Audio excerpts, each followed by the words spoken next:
کہ army chief کو آپ نے اگر ریموو کرنا ہے آپ کو دلیل ہونی چاہیے, ٹھیک ہے, سامنے بٹھا کر بات کریں, عوام کے سامنے بات رکھیں. ایک سوال آپ سے آخری یہ پوچھنا چاہ رہا ہوں کیونکہ وقت ختم ہو رہا ہے. حسین حقانی صاحب پاکستان کے ایمبیسڈر امریکہ میں رہے ہیں اور یہاں پہ کافی آپ کے بھی ساتھ کام بھی کر چکے ہیں حکومتوں میں. انہوں نے ایک ٹویٹ کیا ہے, اس ٹویٹ میں انہوں نے کہا ہے کہ آپ کی جماعت ویسی جماعت ہے جیسے فاروق لغارق کی وہ بنائی گئی تھی ملت پارٹی, اور وہ پھر ملت پارٹی کو کاف لیگ میں ضم کر دیا گیا تھا, اور آپ کی پارٹی بھی شاید اس کے ساتھ بھی ایسا ہی ہوگا. ان کا یہ تجزیہ ٹھیک ہے؟ بہت سے لوگ تجزیے کرتے ہیں, تجزیے وہ کریں جو ملک کے اندر رہتے ہیں, ملک کے مسائل جانتے ہیں, ملک کے مسائل کے حل کے لیے بات کرتے ہیں.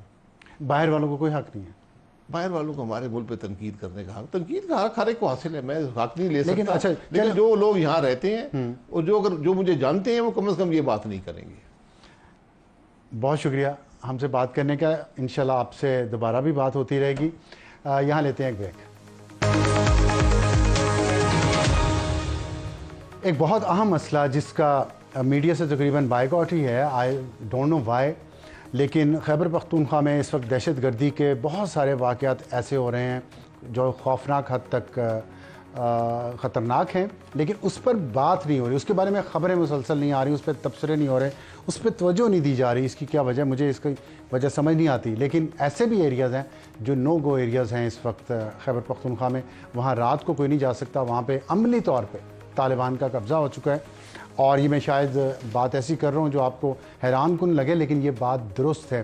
اور اس میں ایک اہم بات جو ہے وہ یہ ہے کہ امن و امان کی صورتحال میں سب سے پہلی ذمہ داری صوبائی حکومت کی ہے, لیکن خیبر پختونخوا کی حکومت اور خاص طور پہ خیبر پختونخوا کے جو وزیر اعلیٰ ہیں علی امین گنڈا پور صاحب, ان کی توجہ اس کام پہ بالکل نہیں ہے. حالانکہ سب سے زیادہ جو ضلع خیبر پختونخوا میں متاثر ہوا ہے وہ انہی کا ضلع ڈیرہ اسماعیل خان ہے, اور وہاں سے اتفاقاً جو گورنر خیبر پختونخوا ہیں فیصل کریم کنڈی صاحب, ان کا تعلق بھی اسی ضلع سے ہے. اور ایک اور اتفاق یہ ہے کہ خیبر پختونخوا کے جو آئی جی پولیس ہیں ان کا تعلق بھی ڈیرہ اسماعیل خان سے ہے. لیکن ڈیرہ اسماعیل خان میں اتنا خوف ہے اس وقت کہ رات کو ہم نے اپنے وہاں سینئر ہمارے کورسپونڈنٹ ہیں ان کو بھیجا, احمد نواز خان صاحب کو, کہ وہ کچھ وہاں سے فوٹیج بنا کے ہمیں اس وقت اندھیرے میں بھجوا دیں, تو وہ جا نہیں سکے. اتنی مشکل ہے وہاں پہ اور اتنے خطرناک حالات ہیں. لیکن اس پہ نہ ہی سیاسی حکومت کوئی بات کر رہی ہے, نہ ہی غیر سیاسی قوتیں کوئی بات کر رہی ہیں, اور نہ ہی اس پہ مجھے لگتا ہے کہ عوام میں کوئی تشویش ہے. کیوں؟ اس لیے کہ ذہن سازی ایسی کر دی گئی ہے پچھلے کئی سالوں میں, اور اس کے ساتھ اور اس ذہن سازی میں یہ بتایا گیا ہے کہ یہ جنگ ہماری نہیں ہے, جو واقعی کبھی نہیں تھی لیکن اب تو ہماری ہے. لیکن اس کے ساتھ ساتھ بہت سارے مالی معاملات بھی ہیں. سمگلنگ کا اس میں بہت اہم رول ہے, سمگلنگ کے پیسے کا بہت اہم رول ہے. اس پہ ہم بات کریں گے. ہمیں جوائن کیا ہے ہمارے بیورو چیف ہیں پشاور سے اور سینئر صحافی محمود جان بابر صاحب. بہت ان کا اس بارے میں وہاں پہ ان کو کافی ان کی نظر ہے خیبر پختونخوا کے معاملات پہ. میں آپ کو ان سے بات شروع کرنے سے پہلے تھوڑا پچھلے 6 ماہ کی, جب سے انتخابات فروری میں ہوئے ہیں لیکن 1 مہینہ پہلے کا ڈیٹا بھی جنوری سے, پچھلے 6 مہینے میں خیبر پختونخوا میں ہونے والے حملے, دہشت گرد حملے 273, تقریباً ہر مہینے 45 حملے ہو رہے ہیں ہر مہینے. شہداء کی تعداد, سویلین شہادتیں 110 لوگ شہید ہو گئے, پولیس کے جوان 118 پولیس کے جوان شہید ہو گئے, فوج کے 111 جوان شہید ہو گئے پچھلے 6 مہینوں میں. اور یہ ہر مہینے تقریباً 56 شہادتیں بنتی ہیں جس میں فوج, پولیس اور سویلین تمام لوگ شامل ہیں. یہ اتنا وہاں پہ حالت جنگ وہاں پہ چل رہی ہے, لیکن ہمارے ہاں اس پہ کوئی توجہ نہیں. 339 اموات ہو چکی ہیں اور فوج نے جو کارروائیاں کی ہیں وہ 433 ہیں پچھلے 6 مہینوں میں, جس میں دہشت گرد جو ہلاک ہوئے ہیں ان کی تعداد 259 ہے اور گرفتار دہشت گردوں کی تعداد 322 ہے. یہ اتنی خطرناک صورتحال ہے جس میں ہم جی رہے ہیں. اور جیسا کہ میں نے آپ کو بتایا کہ وہاں پہ صرف میں نہیں یہ کہہ رہا. محمود جان صاحب یہ بتائے گا کہ آپ ہمارے ناظرین کو بتائیں گے کہ صورتحال چل کیا رہی ہے, وہاں پہ حالات ہیں کیا؟ بہت شکریہ ابصار صاحب. صورتحال تو خیبر پختونخوا میں بدقسمتی سے یہاں کے لوگوں نے اب ان حالات کے ساتھ ویسے جینا سیکھ لیا ہے, اور کافی مشکل صورتحال ہے، لیکن اس سے پہلے بھی ایسی مشکل صورتحال آتے رہے ہیں۔ اور اب تو صورتحال یہ ہے کہ جب آپ بات کرتے ہیں خیبر پختونخوا کی، تو میں تھوڑا سا اپنے ناظرین کی اطلاع کے لیے بتا دوں کہ وہ جو دہشت گرد ہیں اس بار انہوں نے پاکٹس کو ٹارگٹ کیا ہوا ہے۔ آپ جاتے ہیں خیبر پختونخوا میں جو ہمارے صدرن ڈسٹرکٹس ہیں، بنو اور ڈی آئی خان کے ڈویژن کو انہوں نے ٹارگٹ کیا، ساتھ انہوں نے باجوڑ کو ٹارگٹ کیا ہے اور یہاں پہ وہ حملے کر رہے ہیں۔ اور اس کی بڑی وجہ یہ ہے، زیادہ حملے اس لیے نظر آ رہے ہیں کہ ماضی کے مقابلے میں جب آپ دیکھتے ہیں تو ماضی میں آپ کو ان کے پاس کوئی علاقہ ہوتا تھا، اس علاقے میں وہ موجود ہوتے تھے، ان کو بہت زیادہ موومنٹس کی ضرورت نہیں پڑتی تھی۔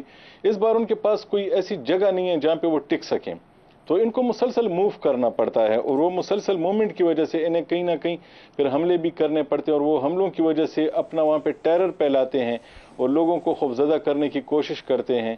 تو یہ جو ریجن ہے، تو اس وقت جو وجوہات آپ نے بتائیں، اس کی بہت ساری وجوہات ہیں۔ اب تو ٹیررزم اور انتہا پسندی سے بات آگے بہت بڑھ چکی ہے، اور اس وقت جو لوگوں کی صورتحال ہے، لوگ اس حوالے سے تو پریشان ہیں، لیکن لوگ اس سے زیادہ اپنی معاشی صورتحال کی وجہ سے اور جو اس وقت سیاسی تقسیم ہے پاکستان میں، اس کی وجہ سے لوگ زیادہ پریشان ہیں، تو لوگوں کی توجہ اس طرف زیادہ نہیں جا رہی، اور صرف انہی علاقوں میں اسے محسوس آپ کہنا یہی چاہتے ہیں کہ جو سیاسی تقسیم ہے، لوگوں کی توجہ اس طرف زیادہ ہے، اور جو اس وقت دہشت گردی ہو رہی ہے، وہاں جو امن و امان کی مخدوش صورتحال ہے، اس پہ لوگوں کی توجہ کم ہے، فکر بھی کم ہے۔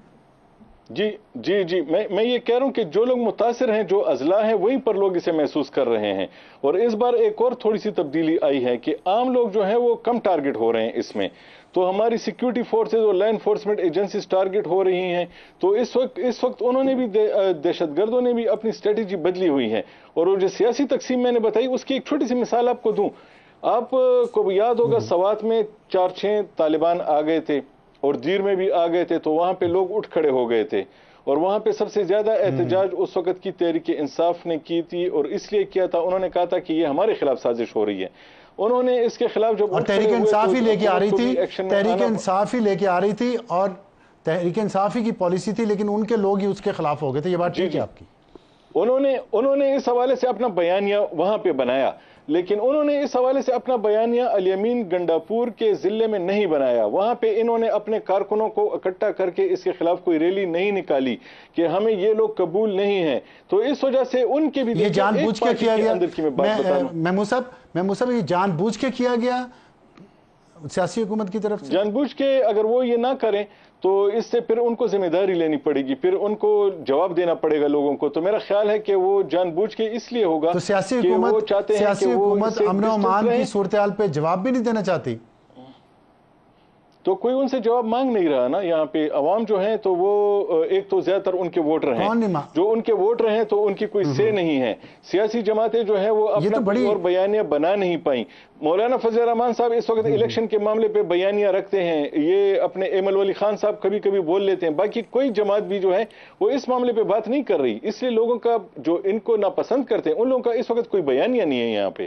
جی، تو آپ کا مطلب ہے کہ ایک سیاسی جماعت اور اس کے بنانے والوں کا جو 5th جنریشن وارفیئر کا بیانیہ تھا، اس نے لوگوں کے ذہنوں کو اتنا بند کر دیا ہے یا اتنا کیپچر کر لیا ہے کہ وہ اب اس کے مقابلے میں دوسرا بیانیہ کوئی آ ہی نہیں رہا، جو ہماری ناکامی کی اصل وجہ ہے۔ آپ یہ کہہ رہے ہیں؟ بالکل جی، بیانیہ اس وقت اس خیبر پختونخوا میں وہی چلتا ہے جو کہ تحریک انصاف چاہتی ہے، کیونکہ اس وقت جو بیانیہ پھیلانے کے جو ذرائع ہیں وہ اس کے پاس ہیں، باقی کسی کے پاس اس کے مقابلے میں کچھ بھی نہیں ہے۔ اس وجہ سے وہ جو بات کرتی ہے وہ یہ کہتی ہے کہ یہ جنگ ہماری نہیں ہے۔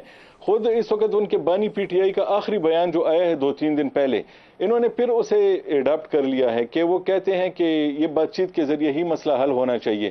تو وہ جو بیان آتا ہے وہ سوشل میڈیا پہ عام لوگوں کے پاس جاتا ہے، لوگ کہتے ہیں کہ دیکھیں یہ صحیح بات کر رہا ہے، ہمیں ان سے بات کرنی چاہیے۔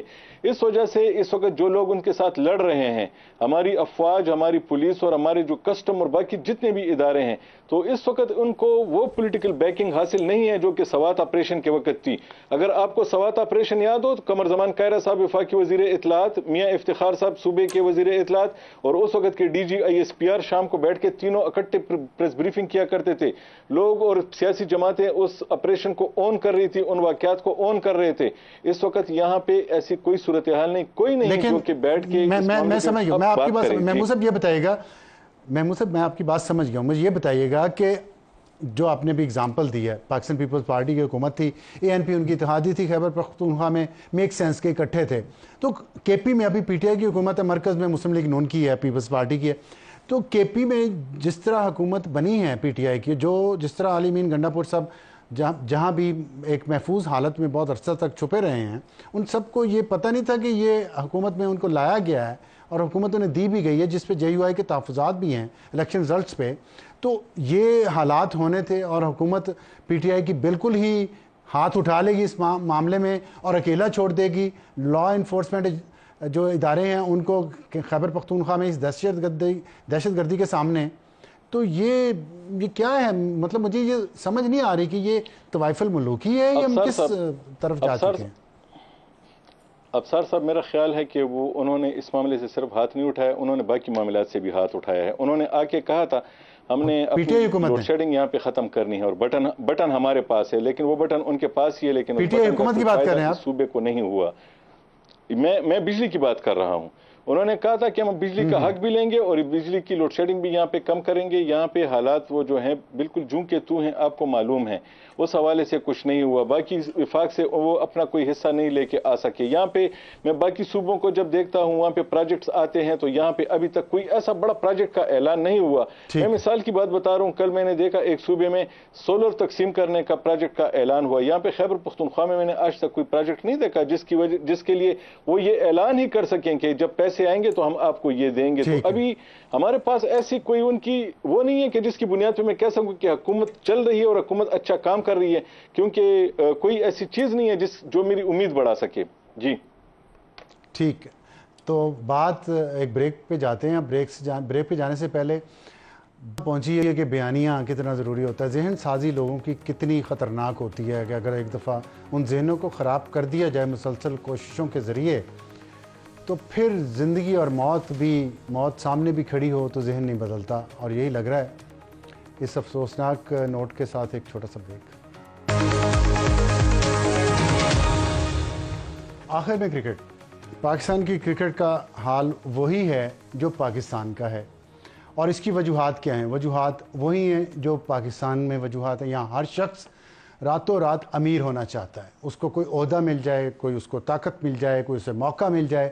وہ ہر جائز ناجائز طریقے سے، ہمارے بہت سارے لوگ ایسے ہیں جو راتوں رات امیر ہونا چاہتے ہیں. سارے تو نہیں ظاہر ہے، لیکن بہت سارے ایسے لوگ ہیں جس سے معاشرے میں ایک ایسا ٹرینڈ بن گیا، ایسا کلچر ڈیولپ ہو گیا ہے کہ ہمارے کرکٹرز جو بہت ینگ ہوتے ہیں اور بعض کی عمریں تو صرف 18-19 سال ہوتی ہیں، ان کو جب انٹرنیشنل فیم ملتا ہے، گلیمر دیکھتے ہیں، تو وہ شاید پھر اپنے آپ پہ کنٹرول نہیں رکھ پاتے. جتنا پیسہ ان کے پاس اچانک آ جاتا ہے، وہ اس میں جو حال ہے ہماری کرکٹ کا، وہی پاکستان کا بھی وہی حال ہے، وہی کرکٹ کا حال ہے. اور میں آپ کو بڑی دلچسپ بات بتاؤں، دو اس کے حصے ہیں. ایک مینجمنٹ کرکٹ کی، کہ کرکٹ کی ہماری مینجمنٹ اسی طرح تبدیل ہوتی رہتی ہے جس طرح پاکستان کے وزرائے اعظم تبدیل ہوتے رہتے ہیں.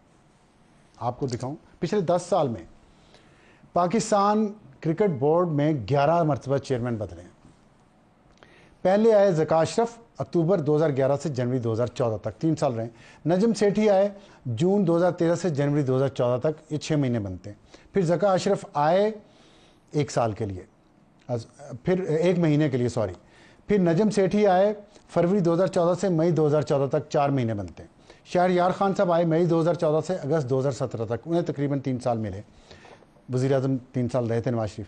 نجم سیٹھی آئے اگست 2017 میں اور اگست 2018 میں وہ چلے گئے، 1 سال رہے وہ. احسان مانی اگست 2018 میں آئے، اگست 2021 تک تقریباً 3 سال وہ رہے. رمیز راجہ ستمبر 2021 میں آئے، دسمبر 2022 میں وہ چلے گئے، 1 سال 2 مہینے. نجم سیٹھی پھر آئے دسمبر 2022 میں اور چلے گئے دسمبر 2023 میں، 6 مہینے بھی نہیں بنتے. ذکا اشرف جولائی 2023 میں آئے، جنوری 2024 میں چلے گئے، یہ بنتے ہیں 5 مہینے. محسن نقوی صاحب فروری 2024 میں آئے اور ابھی تک موجود ہیں. یہ 11 چیئرمین، ان میں سے نجم سیٹھی 4 دفعہ بنے ہیں، ذکا اشرف صاحب 2 دفعہ بنے ہیں. تو یہ ہماری صورتحال ہے. یہ سب سے بڑی وجہ ہے ہمارے پیچھے جو ہمارے مسائل ہوتے ہیں. لیکن اگر آپ انڈیا میں دیکھیں تو انہی 10 سالوں میں وہاں 3 یا 4 چیئرمین آئے ہیں ان کے انڈین کرکٹ بورڈ کے. دوسری طرف یہ حال ہے کہ ہمارے پاکستانی کرکٹرز کی جو تنخواہیں ہیں وہ بڑی مزیدار ہیں، اور اس کے باوجود بھی ہماری پرفارمنس کتنی بری ہے. بالکل وہی حال ہے جو پاکستان کی سول اینڈ ملٹری بیوروکریسی کا ہے, جوڈیشری کا ہے, جتنے بھی سرکاری ادارے ہیں. پرکس اینڈ پریولیجز بہت چاہیے, کام دھیلے کا نہیں. اب آپ دیکھ لیں ان کی تنخواہیں یا کیٹیگریز بنائی گئی ہیں. جو پاکستانی کرکٹرز ایک کیٹیگری میں ہیں, ایک کیٹیگری, اس میں بابر اعظم کی تنخواہ جو ہے وہ 45 لاکھ روپے مہینہ, شاہین شاہ آفریدی کی تنخواہ 45 لاکھ روپے مہینہ, محمد رضوان کی تنخواہ 45 لاکھ روپے مہینہ, حارث رؤف کی تنخواہ 30 لاکھ روپے مہینہ, اور اسی طرح شاداب خان, فخر زمان, نسیم شاہ, ان کی بھی 30 لاکھ روپے, عماد وسیم, عبداللہ شفیق 15 لاکھ روپے, اور افتخار احمد, سائم ایوب, حسن علی, شان مسعود وغیرہ وغیرہ 7.5 لاکھ روپے مہینہ. اس کے علاوہ میچ فیس بھی ہے, وہ بھی وصول کرتے ہیں, جو تقریباً 5 لاکھ روپے ٹیسٹ میچ کی ہے, 6.5 لاکھ روپے ون ڈے کی ہے, اور 4 لاکھ روپے T20 کی ہے. اس کے علاوہ پی سی بی کی جو سالانہ آمدن ہے اس میں سے بھی 3% ان کھلاڑیوں کو جاتا ہے. لیکن بھارت میں جو A+ ہیں, وراٹ کوہلی, روہت شرما, جسپریت بمراہ, ان کی تنخواہ جو ہے 58,33,000 انڈین روپے. گریڈ A کے جو کھلاڑی ہیں, ہاردک پانڈیا, آر ایشون اور محمد سراج, 41,66,000 روپے, اور گریڈ B میں سوریا کمار یادو, اکشر پٹیل, 25 لاکھ روپے انڈین.